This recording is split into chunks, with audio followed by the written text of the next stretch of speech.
Testemunho CCB. A irmã que sonhou com fogo na casa, Deus evitou o pior. Um relato de fé, providência divina e a intervenção de Deus na vida de uma família da congregação cristã no Brasil.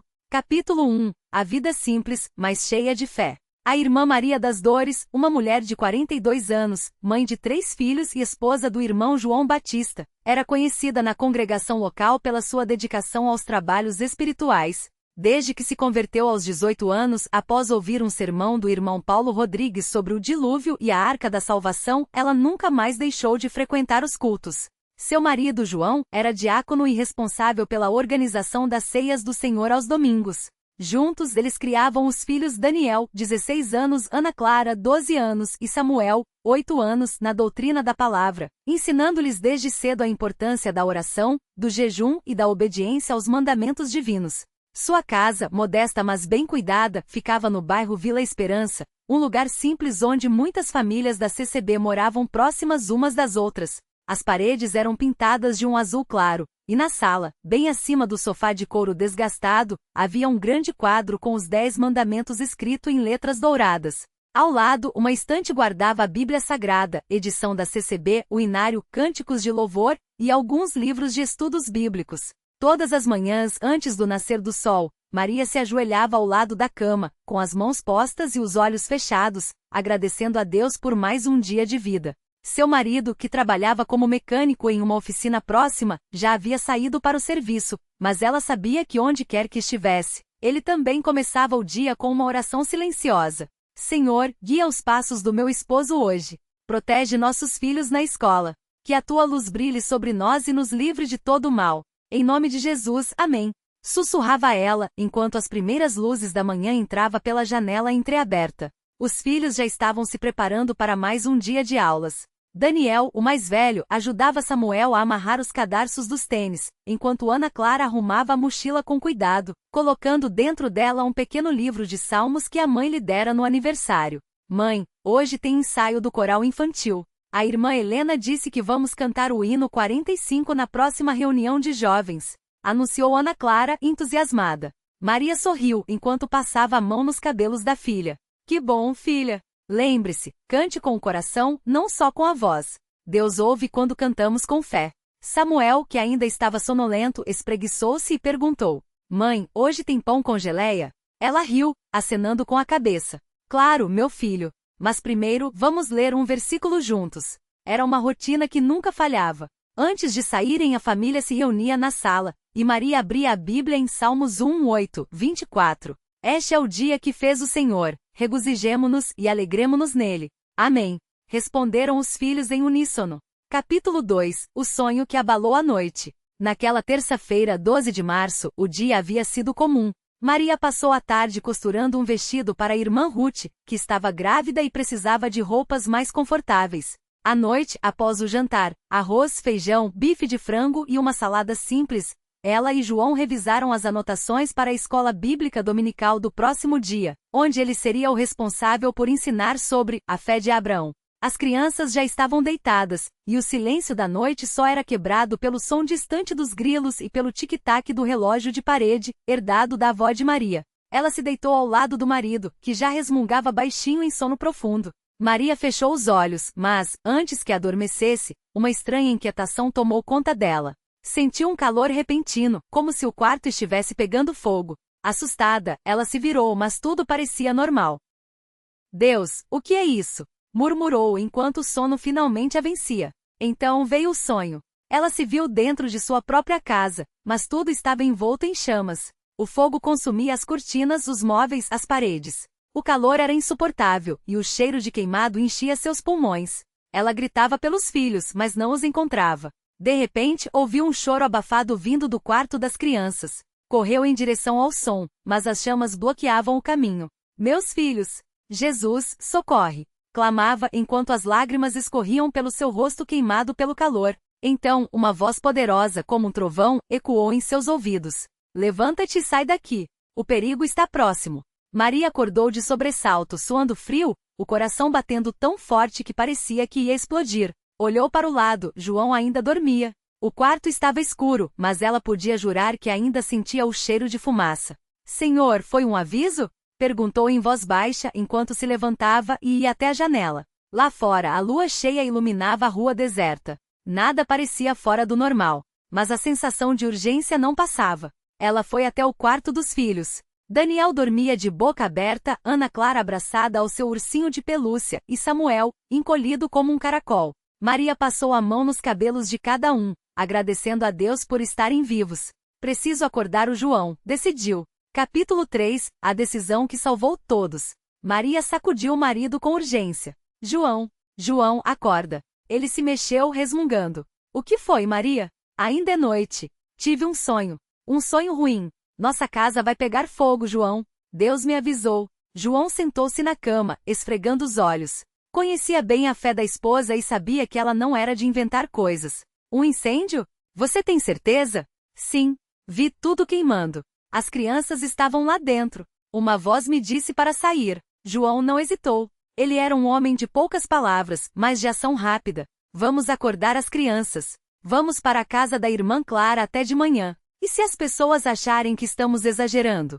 Perguntou Maria com medo de ser julgada. João a olhou nos olhos firme. Melhor sermos chamados de exagerados do que perdermos tudo, inclusive nossas vidas. Se Deus falou, nós obedecemos. Em menos de 10 minutos todos estavam vestidos, com os pés calçados e uma pequena mala com documentos, a Bíblia e algumas roupas.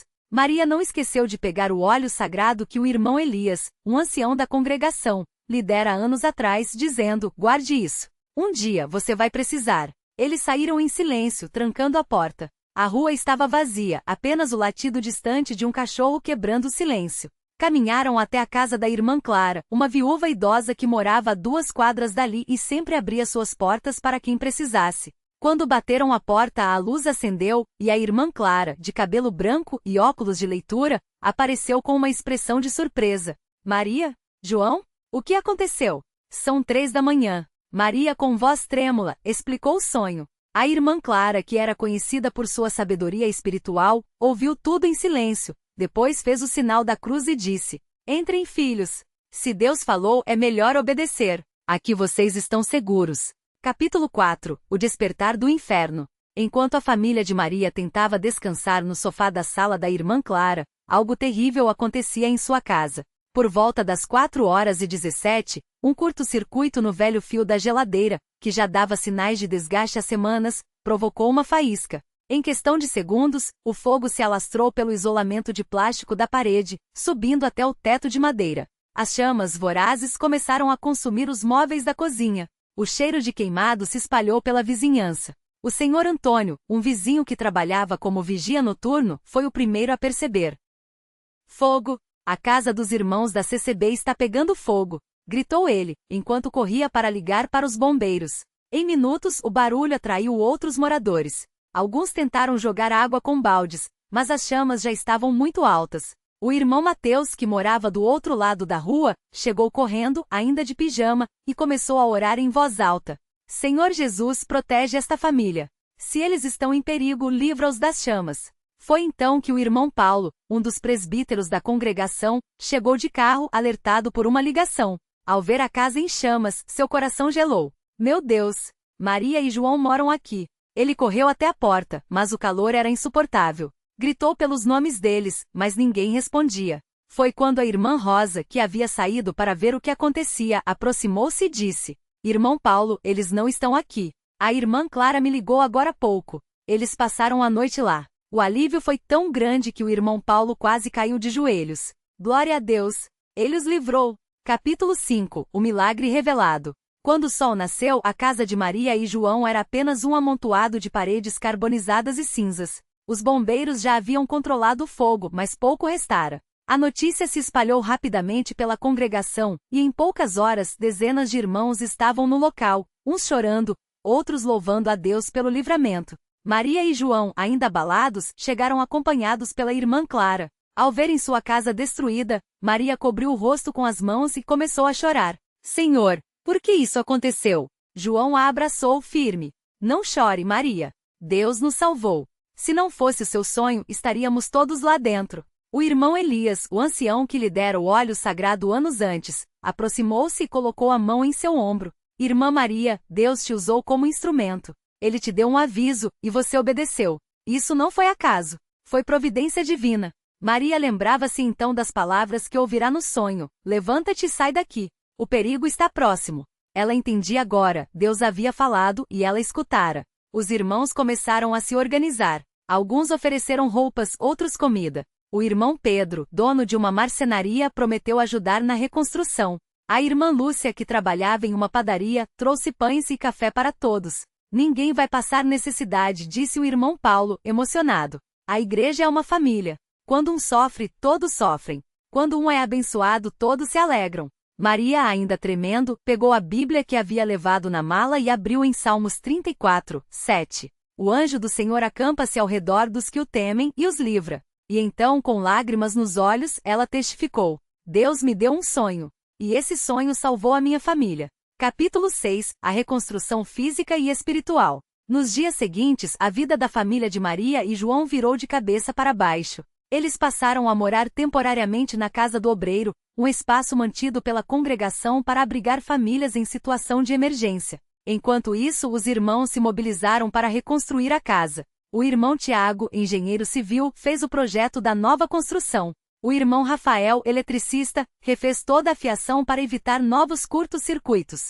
As irmãs do grupo de oração das mulheres organizaram uma vaquinha para comprar móveis e utensílios domésticos. Mas não era só a casa que estava sendo reconstruída, era também a fé daqueles que testemunharam o milagre. Muitos na congregação que antes duvidavam de visões e sonhos, agora refletiam: se Deus falou com Maria, por que não pode falar conosco? O irmão Lucas, um jovem que havia se afastado da igreja por causa de dúvidas, aproximou-se de Maria após um culto e perguntou: Irmã, como a senhora soube que era Deus falando, e não só um pesadelo? Maria sorriu, com os olhos brilhando.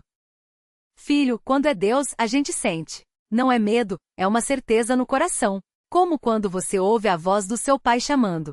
Você sabe que é ele mesmo sem ver. O jovem baixou a cabeça, pensativo. Eu quero ter essa fé. Maria segurou suas mãos. Peça a Deus. Ele não nega a quem busca com sinceridade. Capítulo 7. O testemunho que tocou corações. No culto de domingo seguinte, o irmão Paulo Rodrigues, o mesmo que pregara o sermão que levou Maria à conversão anos antes, convidou-a para dar seu testemunho diante de toda a congregação. Ela subiu ao púlpito, vestida com um vestido simples azul marinho, as mãos trêmulas segurando a Bíblia. Ao seu lado, João e as crianças estavam sentados, olhando para ela com orgulho. Irmãos e irmãs, começou, com voz firme apesar da emoção. Hoje eu estou aqui para contar como Deus me falou em um sonho e salvou minha família de um incêndio que poderia ter nos tirado a vida. Ela então relatou tudo: o sonho, a voz, a decisão de sair de casa, o fogo que destruiu tudo, e a certeza de que Deus estava no controle. Quando terminou, muitos estavam chorando. O irmão José, um homem rígido que raramente demonstrava emoção, levantou-se e disse: Eu confesso que já duvidei de que Deus falasse assim hoje em dia. Mas depois desse testemunho, não posso mais duvidar. Se Deus fez com Maria, Ele pode fazer comigo. O culto terminou com um coro uníssono do hino 123, Deus é fiel, enquanto muitos se ajoelhavam, pedindo a Deus que falasse com eles também. Capítulo 8. Lições aprendidas e bênçãos recebidas. 6 meses depois, a casa de Maria e João estava reconstruída, mais forte, mais segura e abençoada. Desta vez, eles instalaram detectores de fumaça, extintores e uma fiação nova com a ajuda dos irmãos.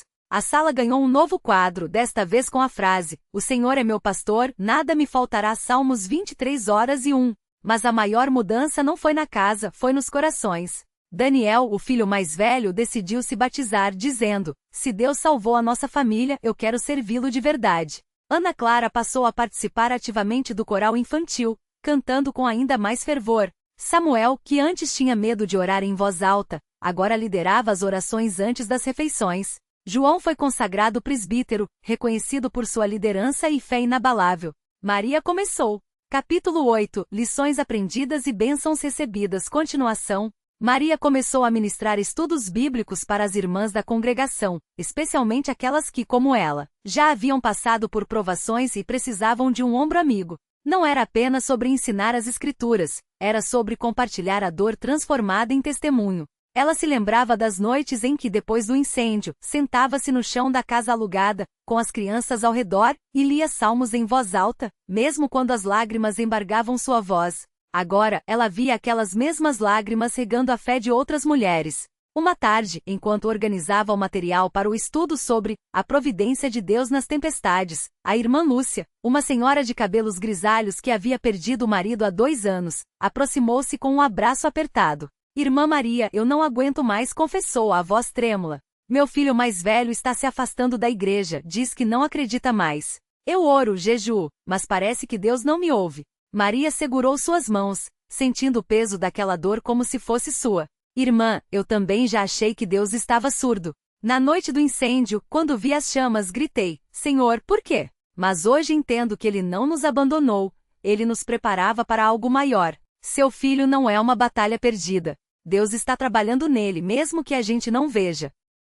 Enquanto falava, Maria lembrou-se de Daniel, seu próprio filho, que antes do incêndio mal abria a Bíblia. Agora, ele era um dos jovens mais dedicados da mocidade. Se Deus mudou meu menino, pode mudar o dela também, pensou, enquanto Lúcia enxugava as lágrimas com um lenço de renda. A transformação de uma família. A casa reconstruída não era apenas de tijolos e cimento, era um altar vivo. Toda manhã, antes de saírem para a escola ou trabalho, a família se reunia na sala, onde o quadro com Salmos 23 brilhava sob a luz da manhã. João lia um versículo, Maria fazia uma breve reflexão, e as crianças oravam, cada uma com suas palavras simples, mas cheias de fé. Samuel, que antes tremia ao pronunciar Pai Nosso em voz alta, agora era quem mais insistia nas orações.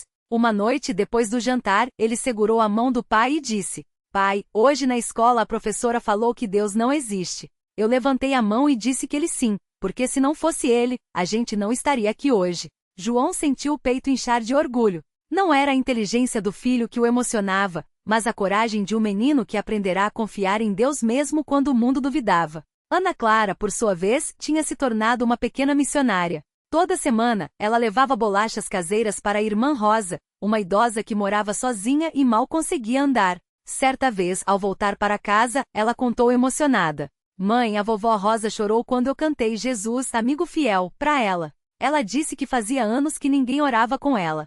Maria abraçou a filha, agradecendo a Deus por ter lhe dado crianças que entendiam que a fé não era só para os domingos, mas para cada gesto de amor. João, de um homem com medo a um líder confiante. A consagração de João como presbítero não foi um título vazio. Ele agora visitava os enfermos, aconselhava casais em crise e, às vezes, chegava em casa com os olhos vermelhos de tanto chorar com alguém que precisava desabafar. Uma noite depois de um culto, o irmão Pedro, um homem amargurado que havia perdido o emprego, o abordou. Presbítero, eu não sei mais o que fazer. Minha família está passando fome, e eu me sinto um fracasso. João não ofereceu respostas prontas. Em vez disso, sentou-se ao lado dele no banco da igreja e contou: Irmão, há 6 meses eu também me senti um fracasso. Minha casa queimou, minha família poderia ter morrido, e eu não tinha como reconstruir nada. Mas Deus proveu. Não do jeito que eu queria, não na hora que eu pedia, mas Ele proveu. Hoje eu tenho certeza, se Ele cuida dos pardais, como não cuidaria de você? Dias depois, João mobilizou a congregação. Os irmãos doaram cestas básicas, roupas e até conseguiram uma vaga para Pedro em uma oficina mecânica de um irmão da igreja. Quando Pedro voltou ao culto no domingo seguinte, foi com a cabeça erguida e um testemunho nos lábios. Deus usou o presbítero João para me mostrar que Ele não esquece dos seus. Daniel, o jovem que encontrou um propósito. O batismo de Daniel foi um marco não só para a família, mas para toda a mocidade da CCB. Muitos jovens o viam como um exemplo, afinal, ele havia passado pela prova do fogo literalmente e saído mais forte. No dia da cerimônia, enquanto descia as escadas da piscina batismal, o pastor perguntou: Daniel, por que você decidiu se batizar hoje? Ele, com a voz firme, respondeu: Porque eu quase perdi tudo. Minha casa, minha família. Mas Deus me mostrou que mesmo no fogo Ele está conosco. Eu não quero só ser salvo, eu quero servir. Após o batismo, Daniel começou a participar ativamente dos cultos de mocidade. Ele e seus amigos organizaram um grupo de oração nas sextas-feiras, onde jovens compartilhavam suas lutas, desde a pressão da escola até as tentações do mundo. Certa vez, um rapaz chamado Tiago confessou: Eu tenho medido de me entregar a Deus porque acho que vou perder meus amigos. Daniel então compartilhou: Irmão, eu também pensei assim. Mas sabe o que aconteceu? Quando eu me entreguei, Deus me deu amigos melhores, irmãos que oram por mim, que me levantam quando eu caio. O mundo oferece amizades que duram uma temporada, Deus oferece irmãos para a eternidade. Maria, da dor à ministração. As reuniões de irmãs que Maria passou a liderar não eram apenas estudos bíblicos, eram encontros de cura. Ela ensinou as mulheres a orar com fé, mas também a chorar sem vergonha. Em uma dessas noites, enquanto liam o livro de Jó, a irmã Mônica, que havia perdido um filho em um acidente, desabou. Como posso louvar a Deus depois de uma dor dessas? Maria não deu uma resposta teológica. Em vez disso, pegou a Bíblia e leu: A minha graça te basta porque o meu poder se aperfeiçoa na fraqueza. 2 Coríntios 12:9. Irmã, não é sobre entender, é sobre confiar que mesmo quando não vemos, Ele está segurando a gente. Depois daquele encontro, Mônica começou a frequentar os cultos novamente. Não com um sorriso forçado, mas com uma fé que, embora ferida, ainda ardia. O milagre que ninguém viu, mas todos sentiram. Um ano depois do incêndio, a família recebeu uma visita inesperada. O bombeiro que havia salvado Ana Clara apareceu na porta de casa com um buquê de flores e uma carta. Eu não podia sair daqui sem conhecer a família que eu quase perdi naquela noite, disse ele emocionado. Eu era ateu. Mas depois daquele dia, comecei a questionar. Como uma menina tão pequena podia ter tanta paz no meio do fogo? Como uma família inteira podia agradecer a Deus depois de perder tudo? Isso me fez procurar uma igreja. Hoje eu também sou um servo do Senhor. João e Maria o convidaram para entrar. Enquanto tomavam um café, o ex-bombeiro, agora irmão em Cristo, contou como havia se batizado na mesma congregação onde a família servia. Vocês não sabem, mas o testemunho de vocês salvou não só a vida de vocês, mas a minha também, disse ele com os olhos brilhando. O culto de ação de graças, um ano depois. No aniversário de um ano do incêndio, a igreja organizou um culto especial de ação de graças. Não foi um culto qualquer, foi uma celebração de vidas restauradas. Daniel tocou violão e cantou Toque de Poder com a mocidade acompanhando em coro. Ana Clara recitou Salmos 121 de memória, com uma voz tão doce que muitos choraram. Samuel levou ao púlpito o extintor de incêndio que havia sido usado naquela noite, simbolizando como Deus apaga as chamas do inimigo. João compartilhou sobre a providência divina, lembrando que Deus não nos livra só da morte, mas da vida sem propósito. Maria fez um apelo: se você está passando por um incêndio hoje, não desista. Deus está no controle, mesmo quando a fumaça não deixa a gente enxergar. No final, o pastor fez uma oração de consagração sobre a família. Enquanto as mãos eram impostas sobre eles, muitos irmãos se aproximaram para abraçá-los, agradecendo por um testemunho que havia fortalecido a fé de toda a congregação. O legado de uma casa queimada. A história de Maria e João não terminou com a casa reconstruída, ela se multiplicou. Outros começaram a compartilhar seus próprios incêndios e como Deus os havia livrado. A igreja cresceu não em número, mas em fé. Hoje, quando alguém pergunta a Maria como ela superou tudo, ela responde com um sorriso: não superamos sozinhos. Foi Deus quem segurou a gente. E quando Ele segura, ninguém nos arranca da sua mão. E assim uma tragédia que poderia ter destruído uma família se tornou fogo que refinou sua fé e acendeu uma chama em muitos outros corações. Fim. Ou melhor, apenas o começo de uma nova jornada.